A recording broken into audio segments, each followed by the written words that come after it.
갈라디아서 4장 1절부터 7절까지 말씀입니다.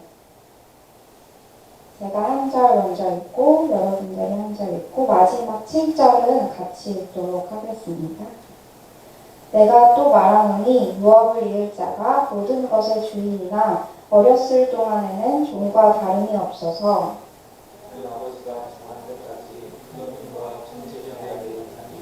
이와 같이 우리도 어렸을 때에 이 세상의 초등 학문 아래에 있어서 좋은 노릇하였더니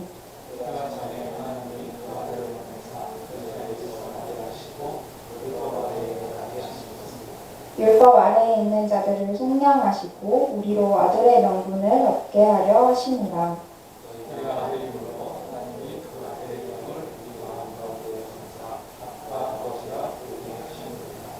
그러므로 내가 이후로는 종이 아니요 아들이니 아들이면 하나님으로 말미암아 유업을 받을 자니라. 아멘. 갈라디아 지역은 바울이 1차 선교여행 때 복음을 전하는 곳이었습니다. 바울이 복음을 전하고 그곳을 떠났을 때에 교회 안에는 거짓 교사들이 들어왔습니다. 이들은 하나님을 기쁘시게 하려면 모세의 율법과 같은 것들을 다 지켜야 한다고 하면서 갈라디아 교인들을 미혹하고 또 미혹하여서 이 바울은 갈라디아 교인들을 향해 진리를 바로 붙잡을 것을 이야기하고 있습니다. 그러나 갈라디아 교인들은 예수 그리스도를 믿음으로 자녀된 사람들이었습니다. 우리처럼 예수를 믿는 자들이었습니다. 이에 바울은 갈라디아 교인들을 향해 너희들의 신분이 무엇이고 어떻게 사는 것이 그 신분에 맞게 사는 것인지 오늘 갈라디아서 4장 말씀과 같이 아들과 또 종의 이야기를 빗대어서 이야기하고 있습니다. 자녀는 부모의 재산을 상속받습니다. 그런데 우리나라와는 조금 다르게 로마에서는 독특한 상속법이 하나 있었습니다. 그것은 부모가 아닌 후견인이 14세부터 또 25세 정도의 나이까지 그 자녀를 가르치는 것이었습니다. 재산권도 청지기가 맡아서 관리했습니다. 상속받을 수 있는 자격이 되도록 이 후견인이 이 자녀를 맡아서 키우는 것입니다. 그리고 이 자녀가 자라게 되면 부모님이 그를 상속자로 인정하고 상속자로 또 그의 재산을 물려주는 이런 시대적인 상황이 있었습니다. 그래서 오늘 본문에는 우리가 볼 수 있는 단어들이 종과 후견인, 청지기 이런 단어들이 나오는 것입니다. 오늘 4장 1절 말씀입니다. 제가 읽겠습니다. 내가 또 말하노니 유업을 이을 자가 모든 것의 주인이나 어렸을 동안에는 종과 다름이 없어서 14세부터 25세까지는 모든 것을 다 이 후견인의 아래에 두는 것이었습니다. 여기서 유업을 이을 자라는 것은 상속자를 의미합니다. 자녀의 나이가 차기까지 아버지가 자녀를 상속자로 인정하기까지 자녀는 아무것도 가질 수 없습니다. 그래서 1절 하반절 말씀처럼 그 자녀도 유업을 이을 자도 종과 다름이 없다라는 것입니다. 종은 주인의 그 부름에 따라서 관리하고 또 책임지고 가르칠 뿐 주인의 아들이 받게 될 이 재산에는 10원 한 푼도 가져갈 수 있는 것이 없습니다. 이 후견인과 청지기는 주인의 아들이 상속을 받을 그때까지 그저 가르치고 관리하는 것, 이것이 그들의 역할이었습니다. 왜냐하면 1절 말씀처럼 유업을 받을 자가 모든 것의 주인이기 때문입니다. 오늘 4장 2절 말씀에 그 아버지가 정한 때까지 후견인과 청지기 아래에 있나니 하고 말씀합니다. 그러나 아버지의 유업을 이을 자 역시 어렸을 동안에는 상속을 받는 것이 아무것도 없기 때문에 종이나 아들이나 다를 것이 없다라는 말입니다. 3절 말씀입니다. 이와 같이 우리도 어렸을 때에 이 세상의 초등학문 아래에 있어서 종 노릇하였더니 유업을 이을 자는 초등학문 아래에 있다라고 말합니다. 여기서 초등학문이라는 것은 초보라는 말로 표현될 수 있습니다. 우리가 쉽게 배울 수 있는 기초적인 개념이나 기본적인 도덕과 같은 것들입니다. 상속자로서 준비될 수 있도록 준비하는 것입니다. 이 유업을 이을 자에게 초등학문은 꼭 필요한 것입니다. 유대인들에게 있어서 초등학문은 율법이었습니다. 그런데 바울은 그 아래에서, 초등학문 아래에서 종노릇한다라고 표현하고 있습니다. 종노릇한다는 것은 속박되어 있다라는 의미입니다. 다시 말하면 바울의 안타까움은 초등학문 그 자체가 아니라 초등학문을 가지고 종노릇하는 사람들의 모습이었습니다. 갈라디아 교인들에게 율법은 그런 것이었습니다. 예수를 믿음으로 복음을 가졌음에도 불구하고 다시 율법을 따라 살려고 하는 자세였습니다. 믿음을 지키는 것이 아니라 율법을 지키는 것이 하나님의 자녀다운 삶이라고 생각하는 것입니다. 하지만 말씀을 따라 사는 것이야말로 그리스도인의 삶의 원리입니다. 그러나 말씀을 지키는 것보다, 말씀을 따르는 것보다 더 중요한 것이 있습니다. 그것은 내가 말씀을 지키지 못함으로 인해서 하나님의 마음을 잃어버려서는 안 된다라는 것입니다. 내가 율법을 지켜야만 천국에 갈 수 있다고 한다면 저를 비롯해서 이곳에 있는 분들 중 자신 있게 내가 천국에 갈 수 있다라고 말할 수 있는 분들이 몇 분이나 될까요? 내가 율법을 지키려고 하다가 다른 사람을 정죄하거나 내가 율법을 지키려고 하다가 다른 사람을 판단하고 있다면 그것은 하나님이 기뻐하시는 모습이 아닌 것입니다. 내가 오늘도 말씀대로 살려는 그 이유와 목적은 바로 하나님의 영광을 위한 것이어야 하기 때문입니다. 우리는 율법 자체가 아니라 율법 너머에 계신 그 하나님을 바라보아야 합니다.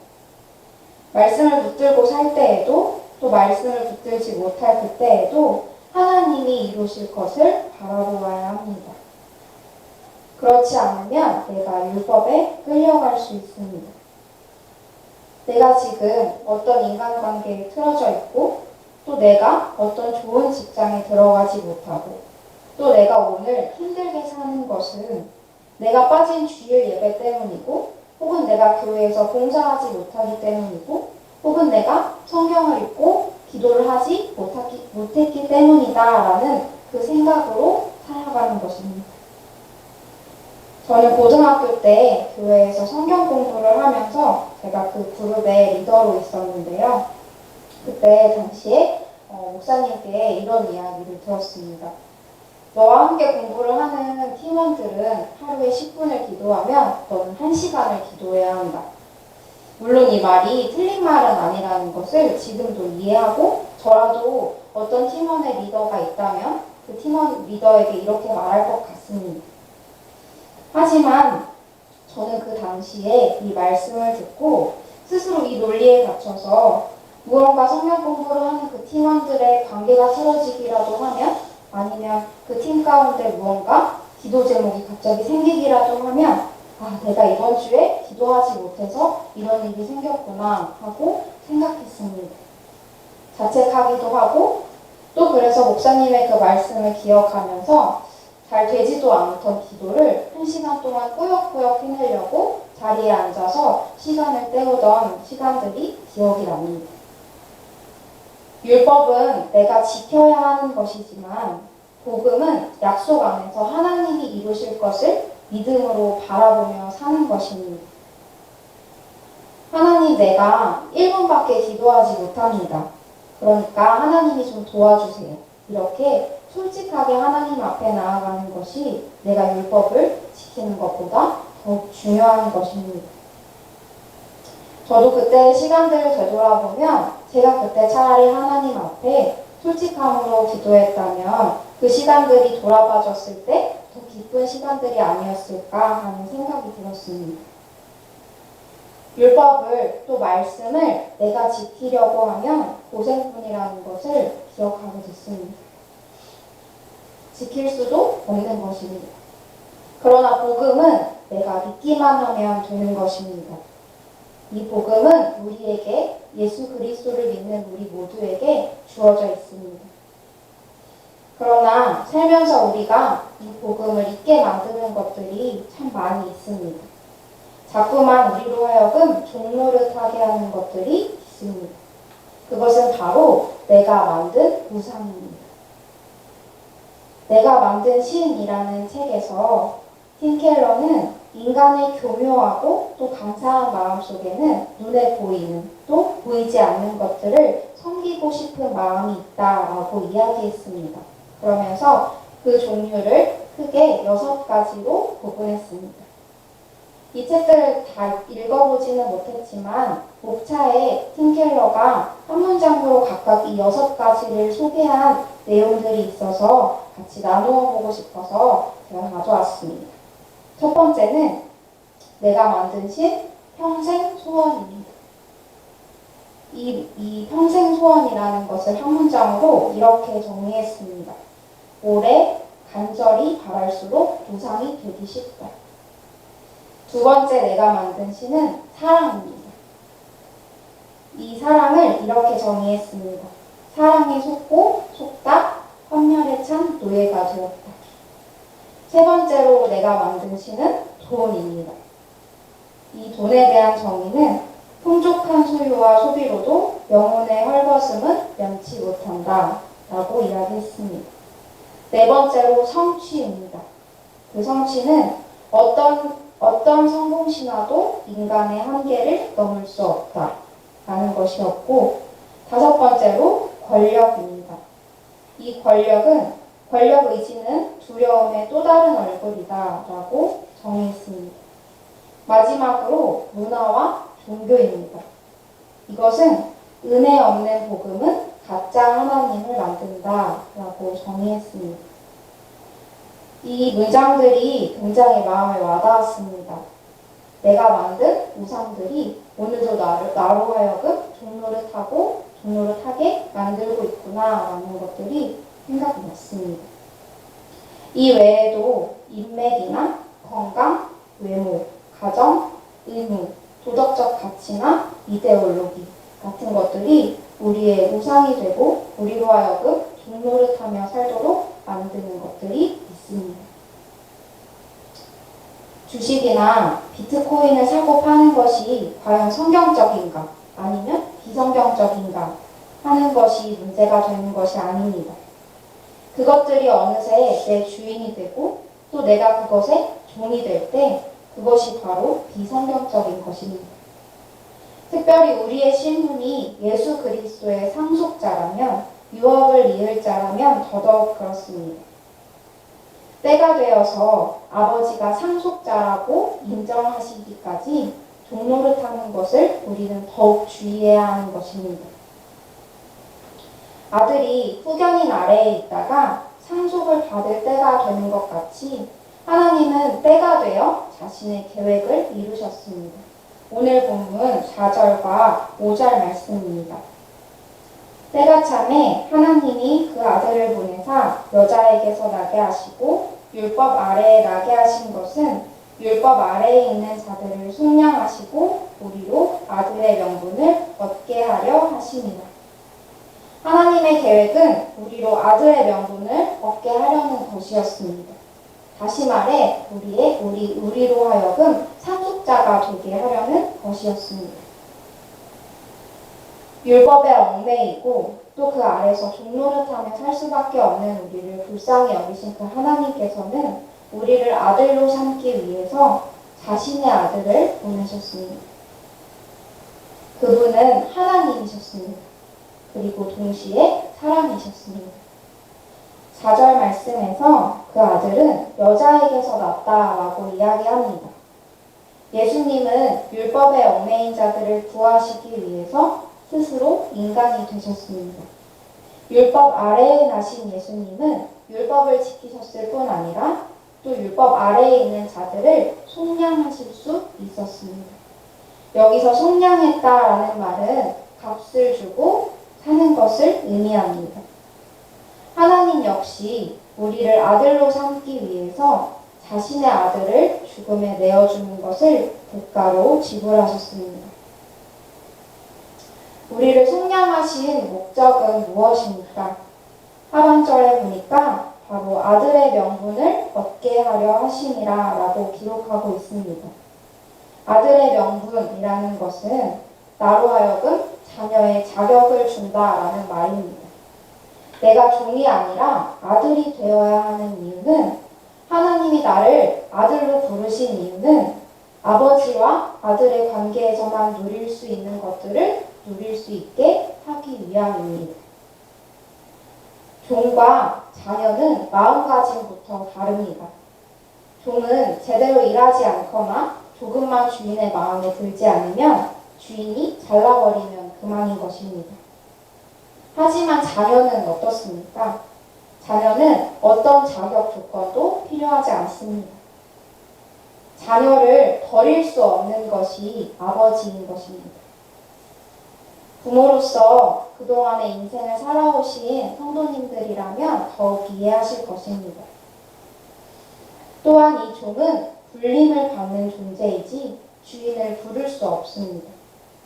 감히 어떤 종이 주인을 향해 이리 와라, 저리 와라 할 수 있을까요? 그저 주인이 시키는 일에 네, 알겠습니다, 아니요 라는 말만 할 수 있을 뿐입니다. 그러나 자녀는 다릅니다. 자녀는 아버지를 부를 수 있습니다. 내가 부르면 한 걸음에 달려와 줄 수 있는 사람이 내 아버지라는 사실을 그 자녀가 알고 있기 때문입니다. 우리 역시 예수 그리스도를 믿기 전까지는 모두 종의 모습이었습니다. 하지만 예수를 믿음으로 말미암아 종이 아니라 아들이 되었습니다. 오늘 본문 말씀 6절입니다. 우리 6절 말씀을 다 같이 한 목소리로 읽도록 하겠습니다. 시작!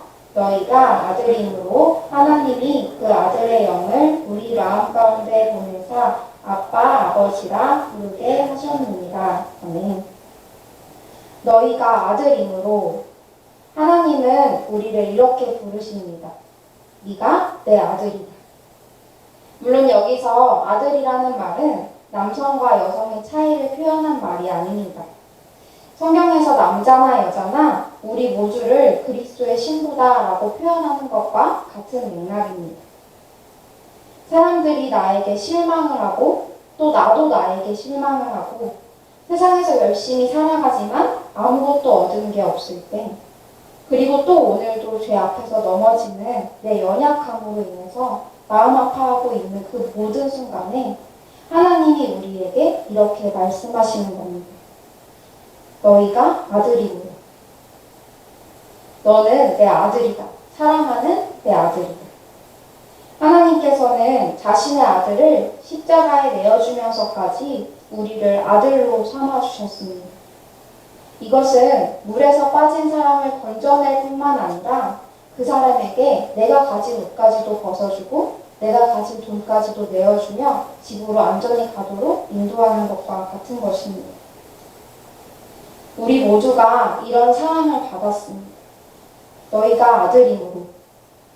우리가 누구의 아들입니까? 바로 하나님의 아들입니다. 그런데 우리는 이런 구원을 마음 깊이 느끼지 못하고 살아갑니다. 그래서 구원을 선물로 받아놓고도 다시 세상을 붙잡고 다시 우상을 만들고 말씀대로 살지만 결국 내 힘으로 끙끙대면서 그 말씀 안에서 살아가는 것입니다. 세상에서 내가 만족하지 못함으로 인해서 좌절하고 인간관계 안에서 쉽게 지치고 또 이 경쟁사회 속에서 두려움을 숨기면서 강한 척하면서 살아가는 것입니다. 저는 성장하는 과정 중에 부모님과의 대화가 많지 않았습니다. 초등학교 때까지는 부모님과 꽤 많은 대화를 하면서 자라왔지만 조금 더 크고 이제 집안 형편이 어려워지기 시작하면서 부모님과의 관계도 틀어지고 어머니 아버지의 관계도 틀어지기 시작하면서부터 제 이야기를 부모님께 하는 것을 멈추게 되었습니다. 괜히 제가 가진 이야기까지 했다가는 부모님에게 더 짐이 될까봐 마음속에 그냥 묻어두었습니다. 그런데 지금 생각해보면 그때 그냥 엄마 앞에서, 아빠 앞에서 어린아이처럼 울기도 하고 내가 이런 것 때문에 참 마음이 아프고 속상했다 라고 또 짜증도 내보고 했으면 참 좋았겠다는 생각이 이제는 듭니다. 저도 그렇고 부모님도 그렇고 차마 하지 못하고 서로 삼켰던 그 말들 때문에 마음을 다시 열고 풀어내기까지가 참 많은 시간이 걸렸습니다. 그런데 한번 풀기까지가 참 힘들지 푸는 것은 참 쉽게 풀렸습니다. 내가 이런 것 때문에 힘들었고 하지만 그리고 내가 부모님을 사랑한다고 이야기를 하는 그 말 한마디면 모든 것이 다 풀렸습니다.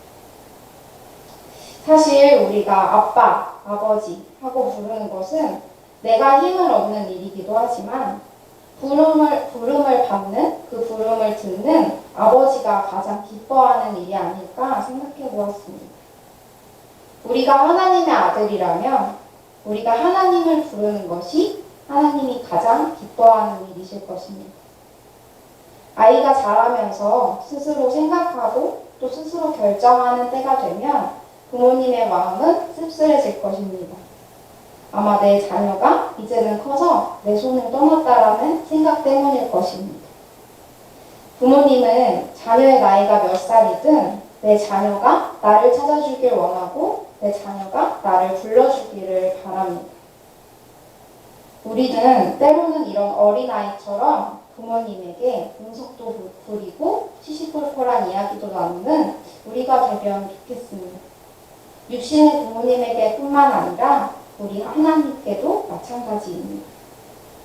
우리의 도움을 기다리고 계시는 우리 하나님께 나아가길 소망합니다. 하나님 앞에 아빠, 아버지라고 마음껏 부르짖는 우리가 되길 원합니다. 말씀으로 다시 돌아가서 오늘 본문 6절 말씀을 보면 그 아들의 영을 우리 마음 가운데 보내사라고 이야기합니다. 하나님께서는 그 아들의 영, 즉 성령님을 우리 마음 가운데 보내셨습니다. 여기서 보내다라는 동사는 4절 말씀에 하나님께서 그 아들 예수 그리스도를 보낸다라는 이 단어와 같은 동사로 쓰였습니다. 다시 말하면 하나님께서는 예수 그리스도를 우리에게 보내심으로 우리에게 아들의 명분을 얻게 하셨고 성령님을 보내심으로 우리가 하나님을 아빠, 아버지라고 고백하게 하셨습니다. 성령 하나님은 우리 마음 가운데 있습니다. 마음 가운데 있다라는 것은 우리와 멀리 떨어져 계시지 않다라는 것입니다. 하나님을 아빠, 아버지라고 부를 수 있는 특권은 오직 그 자녀에게만 있습니다. 부를 때에 외면치 않으시고 응답하실 그 하나님이 우리 아버지 되신 하나님입니다. 오늘 본문 7절 말씀은 이렇게 결론을 맺습니다. 그러므로 내가 이후로는 종이 아니요 아들이니 아들이면 하나님으로 말미암아 유업을 받을 자니라. 종과 같던 아들이 커서 아버지에게 상속자로 인정받고 이제는 유업을 받을 자가 됩니다. 우리에게도 이런 유업이 남아있지 않습니까? 하나님과 함께 영원히 살 그 나라, 천국이 우리에게 있습니다. 후견인 아래에 있고 초등학년 아래에 있을 때에는 아무것도 누리지 못하는 종과 다름이 없었습니다. 하지만 사실 그 후견인 아래에 있을 때도 그 아들은 아들이었습니다. 종과 다를 것이 없어도 아들은 아들인 것입니다. 이후로는 종이 아니요 아들이니 라고 이야기합니다. 예수를 주로 고백한 우리 모두는 하나님의 아들입니다. 종이 아닙니다. 오늘 하루는 더욱 우리 하나님을 향해 아빠, 아버지 하고 하나님을 더 많이 불러보기를 원합니다. 이미 우리의 부름에 응답할 것을 준비하고 계시고 또 그 응답을 가장 좋은 것으로 준비하고 계시는 그 하나님을 기대하길 원합니다.